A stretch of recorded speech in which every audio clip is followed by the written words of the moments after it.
Imagine करो Monday का दिन है, आप अपने ऑफिस में बैठे हो और सडनली घड़ी की तरफ देखते हो तो दिन के 3 बज रहे हैं और आप ऑलरेडी थक चुके हो और आपके मन में एक ख्याल आता है कि क्या 30 साल तक यही काम करना पड़ेगा। पर इसी के साथ हम ऐसी लाइफ का भी ड्रीम देखते हैं जहां हम नहीं बल्कि हमारा पैसा हमारे लिए काम करता है और हम आराम से चेयर पर बैठकर बस जिंदगी के स्वाद ले रहे होते हैं। वेल, अगर मैं सच बताऊं तो ऐसी लाइफ जीने के लिए आपको अगले 30 साल नहीं बल्कि 7 साल काम करना है। और वो कैसे होगा? वेल, होगा पावर ऑफ कंपाउंडिंग से।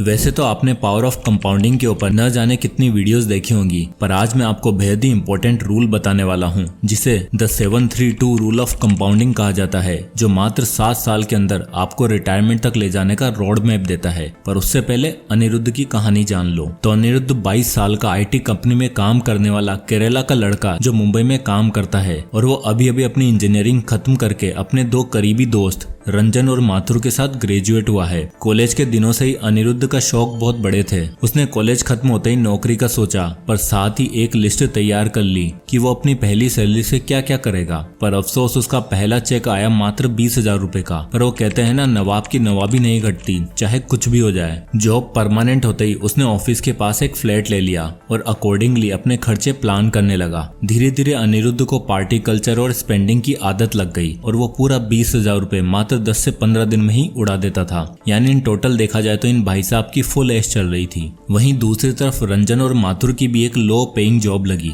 पर उन्होंने अपने खर्चे को सही से प्लान करा। अब मुंबई के कॉलेज से निकलने के बाद रंजन को उसके होम टाउन इंदौर और माथुर को कोलकाता से जॉब ऑफर आया और उन्होंने बिना कुछ सोचे समझे हाँ कर दी, क्योंकि उन दोनों का ही जॉब्स उनके होम टाउन में मिली थी। और ऐसा नहीं कि रंजन और माथुर को मुंबई में जॉब ऑफर नहीं मिला, बट उन्होंने कॉलेज के दिनों में ही देख लिया था कि मुंबई कितना महंगा है और इसी शहर में 20,000 की नौकरी जिंदगी भर का कर्जा चढ़ जाएगा, इसलिए लोकल जगह में जाना बेहतर रहेगा। और फाइनली जॉब की वजह से तीनों के रास्ते अलग हुए और जिस हिसाब से अनिरुद्ध के सपने थे, लग रहा था कि कुछ ही सालों बाद अनिरुद्ध ही सबसे अमीर होगा, क्योंकि अब 25 की एज तक आते आते उसकी भी आदत नहीं बदली। हाँ, सैलरी जरूर इंक्रीज हुई थी, अब वो महीने का 35,000 कमाने लगा। यानी अब उसके पास इतना पैसा होता कि 30 दिन निकल जाते थे। पर बचत और इन्वेस्टमेंट का अभी भी कोई अता पता नहीं था। और 3 साल बाद फाइनली अनिरुद्ध ने डिसाइड किया कि अब उसे जॉब चेंज करनी पड़ेगी, क्योंकि यहाँ अब ज्यादा हाइक नहीं मिलने वाला। तो अब 28 की एज में उसने बांद्रा में एक जॉब पकड़ी जहाँ उसे 60,000 पर मंथ मिल रहा था। अब हुआ ये कि अनिरुद्ध अंधेरी में रहता था और वहां से बांद्रा तक का डिस्टेंस 13 किलोमीटर था। तो इसने सोचा कि सैलरी तो बढ़ी गई है, तो क्यों ना अब एक कार ले ली जाए। और ठीक 1 महीने बाद अनिरुद्ध पहुंचा शोरूम, जहाँ उसे पसंद आई 11 लाख की रेनॉल्ट डस्टर। पर 11 लाख की तो सेविंग्स ही नहीं थी, इसलिए 3 लाख की करी डाउन पेमेंट और बाकी बचे 8 लाख के लिए बनवा ली EMI। और यहाँ आप इस EMI कैलकुलेटर में देखो कि 8% के हिसाब से उसे अगले 4 सालों तक कितनी EMI देनी पड़ेगी, अराउंड 20,000 रुपए। अब 60,000 की सैलरी थी तो 20,000 रुपए महीना कहीं जा भी रहा है तो कौन सी बड़ी बात है। पर धीरे धीरे उसे समझ आया कि इस गाड़ी का महीने का खर्चा 20 नहीं बल्कि मेंटेनेंस, पेट्रोल और टैक्स मिलाकर 25,000 है। इसके बाद उसने एक फोन लिया, फिर एक लैपटॉप, और वो दोनों EMI पे। यानी 28 की उम्र में भी अनिरुद्ध के उतने ही पैसे बच रहे थे जितने 22 साल में थे, यानी 0। पर फाइनली कुछ सालों बाद यानी 35 की एज तक आते आते अनिरुद्ध को एक तगड़ा ब्रेक मिल गया। पिछले 6-7 सालों में अब अनिरुद्ध सब कुछ हासिल कर चुका था। हाल ही में उसकी शादी भी हुई और क्योंकि उसकी रिसेंट प्रमोशन भी हुई थी तो महीने का 1.5 लाख रुपए कमा रहा था, जिसमें वो खुला खर्चा करता और अपनी ऐशो आराम वाली जिंदगी जीता। और इसी बीच उसे ख्याल आया कि फैमिली बड़ी हो रही है तो क्यों ना एक बड़ा घर ले लिया जाए। और उसे एक अच्छी सी सोसाइटी में 1.5 करोड़ की प्रॉपर्टी पसंद आई और इन्होंने भी वही किया जो आजकल हर न्यूली मैरिड कपल करता है,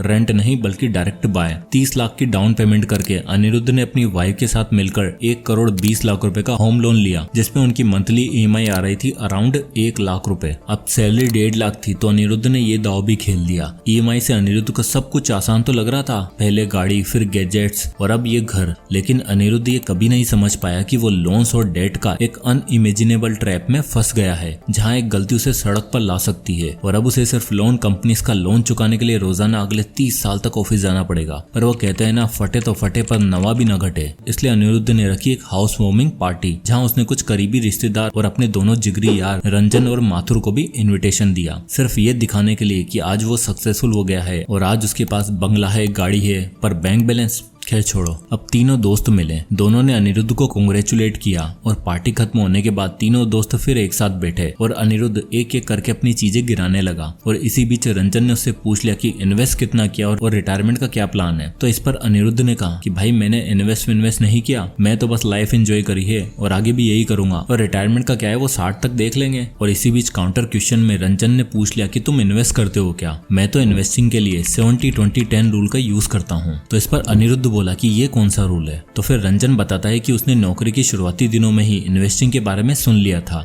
इसलिए उसे पता था कि इन्वेस्टिंग कितनी जरूरी है। लेकिन पहले सैलरी कम थी, इसलिए उसने 25 की एज से इन्वेस्ट करना शुरू किया, जबकि उसकी इनकम 35,000 पर मंथ थी। और उसने बताया कि वो कैसे 70-20 रूल का यूज करता है, जिसमें वो अपनी सैलरी का 70% पैसा अपनी यूटिलिटीज पर खर्च करता है, 20% इन्वेस्ट करता है और बाकी बचा 10% एंटरटेनमेंट पर खर्च करता है। यानी कुल मिलाकर देखा जाए तो महीने का 7,000 रुपए इन्वेस्ट कर रहा था, वो भी SIP के जरिए। अब ऑन एन एवरेज देखा जाए तो इंडेक्स फंड में आपको 11 से 12% का रिटर्न मिल जाता है, लेकिन रंजन ने अपने पैसों को इस तरह से एलोकेट किया कि उसे हर साल 14% का एनुअल रिटर्न मिल रहा था। और अभी यानी 35 की एज में उसके पास 18 लाख की इन्वेस्टमेंट थी। तो इस पर अनिरुद्ध कहता, भाई ये घर 1.5 करोड़ का है और तुम कहाँ 18 लाख की बात कर रहे हो? फ्यूचर में कुछ फायदा है तो बताओ। तो इस बात को सुनकर रंजन ने उसे ये शीट दिखाई। इसमें उसने दिखाया कि वो हर महीने 7,000 रुपए इन्वेस्ट कर रहा है, जहां वो अपने इन्वेस्टमेंट को डिवाइड करता है और उस 7,000 का 70% यानी कि 4,900 रुपए निफ्टी 50 इंडेक्स फंड में इन्वेस्ट करता है, 1,400 रुपए मिड कैप 100 कंपनीज में इन्वेस्ट करता है और 700 रुपए स्मॉल कैप में इन्वेस्ट करता है। तो उसको ऑन एन एवरेज अराउंड 14% का रिटर्न मिल जाता है और वो अगले 30 साल यानी 55 की एज तक इसी तरह इन्वेस्ट करता रहेगा। तो 20 साल बाद यानी 45 की एज में उसके पास 93 लाख हो चुके होंगे और 55 की एज में 3 करोड़ 80 लाख रुपए हो चुके होंगे। रंजन ने बताया कि वो 55 की एज तक रिटायरमेंट प्लान कर रहा है और जब तक वो रिटायर होगा तब तक उसके पास इतना पैसा इकट्ठा हो चुका होगा जिसमें वो अपनी रिटायरमेंट आराम से एंजॉय कर सके। अब इन दोनों के बीच माथुर काफी चुप और कंसंट्रेटेड बैठा था और कहीं ना कहीं अनिरुद्ध और रंजन दोनों को ही देखकर ऐसा लगा कि माथुर का कुछ खास नहीं हुआ है, इसलिए वो नॉर्मल से आउटफिट में आया था और काफी शांत भी बैठा था।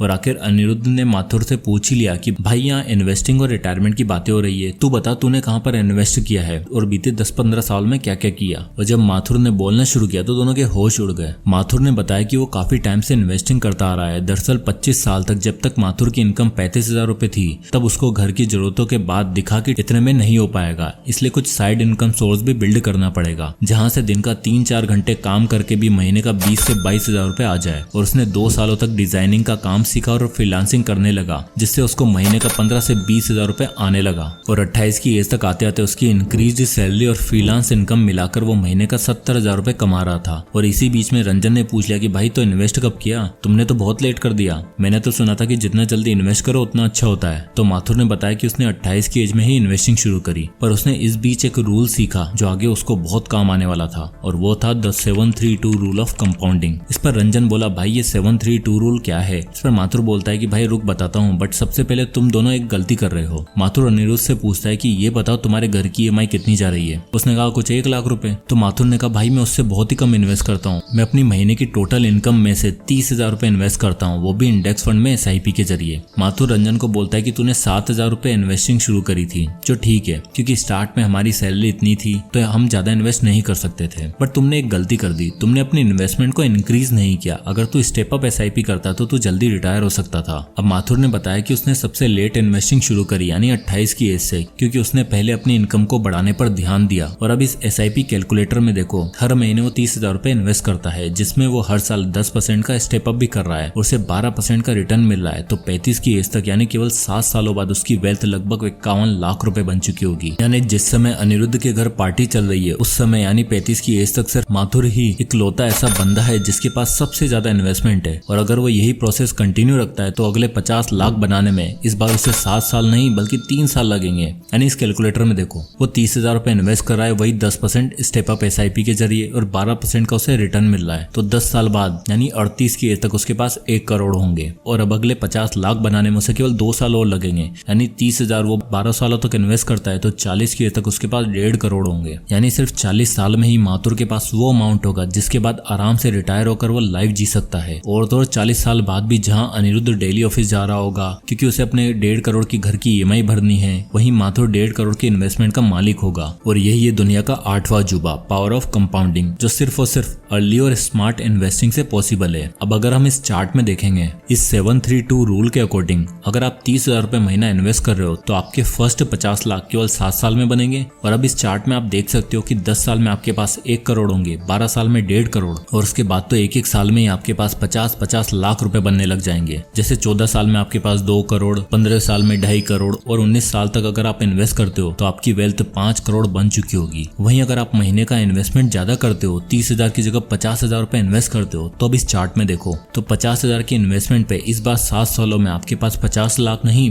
जबकि 80 लाख होंगे। और वहीं 3 सालों में यानी 10 साल के इन्वेस्टमेंट पे आपके पास जस्ट डबल यानी 1 करोड़ 60 लाख की वेल्थ होगी। और 19 साल तक अगर आप इन्वेस्ट करते हो तो आपके पास इस बार 8 करोड़ की वेल्थ होगी। अब मान लो आपकी इनकम और भी अच्छी हो गई है और अब आप 70,000 रुपए महीना इन्वेस्ट करते हो और अपने इन्वेस्टमेंट अमाउंट को हर साल 10% से बढ़ा भी रहे हो, तो इस चार्ट में देखो इस बार अगले 7 सालों में आपके पास 1 करोड़ 10 लाख रुपए होंगे, यानी 7 सालों में ही आप करोड़पति बन चुके होंगे। और अगले 1 करोड़ बनाने में आपको 3 साल और लगेंगे, यानी 10 साल तक इन्वेस्ट करने के बाद आपके पास 2 करोड़ 20 लाख रुपए होंगे। उसके बाद तो अब हर 2-2 साल में 1-1 करोड़ बनाते जाओगे और 19 साल तक अगर आप इन्वेस्ट करते हो तो आपकी वेल्थ 11 करोड़ की हो चुकी होगी। तो ये होती है कंपाउंडिंग की ताकत। द ग्रेट वॉरेन बफेट को भी अपना पहला $1 मिलियन बनाने में 32 साल लग गए थे, फिर नेक्स्ट मिलियन अगले 3 सालों में, और उसके बाद जो उनकी जर्नी शुरू हुई है वो आज तक चलती आ रही है। इस दौरान उन्होंने जो स्ट्रगल किया, जिस तरह की लाइफस्टाइल जी, आगे भी उन्होंने सेम लाइफस्टाइल कंटिन्यू करी। लाइफ की लेटर स्टेज पे आने के बावजूद भी वो मैकडोनल्ड का नॉर्मल ब्रेकफास्ट करते हैं। वो आज भी $31,500 में खरीदे ओमाहा वाले घर में रहते हैं और 93 इयर्स की एज में भी वो एक बहुत ही सिंपल लाइफस्टाइल जीना पसंद करते हैं। तो वॉरेन बफेट ने दुनिया को कंपाउंडिंग का सही मतलब समझाया, जिसको माथुर ने दिल से फॉलो किया और लगातार अपनी इनकम बढ़ाने पर और इन्वेस्ट करने पर ध्यान दिया। वहीं रंजन ने भी समझा